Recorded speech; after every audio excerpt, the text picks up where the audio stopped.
In this video, I want to test a new technology that I believe can turn useful for my upcoming Submarine project. This technology is called T1S, which allows for Ethernet and power delivery through a single pair of twisted wires.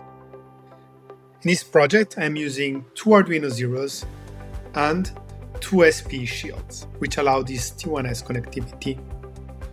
One node will be the control node, which will send the open and close commands through UDP to the gate node.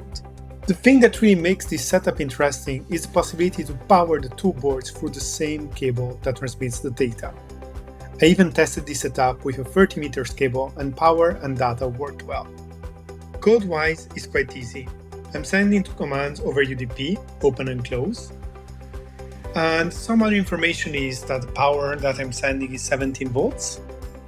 Through this T1S, so it's a twisted pair of wires, which can send data up to 10 megabits per second. Another interesting thing is that I could have multiple nodes connected to the same network and using the same power. At least 8 nodes in the same network would work. In this case, just for demonstration, I'm using 2 nodes. But in the future, since I want to use it, for example, for a submarine, I might have internally multiple nodes connected and then getting the data from the connection.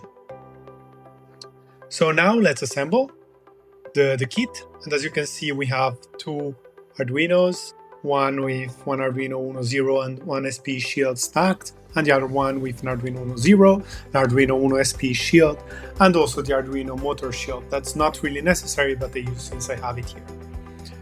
This is then connected to a CyberBrick cabin, which has a little gate, and the control node will send the start and stop commands to the Arduino gate door node every 10 seconds, and we'll see that the gate door will go up and down. This is very interesting, and you can imagine how many more things we could do with a 10 megabits network. For example, we could connect camera, send video streams, send audio, send multiple commands, have different nodes, maybe start an MQTT server, and really we could do a lot of interesting things with this kind of network connectivity. Thanks for watching.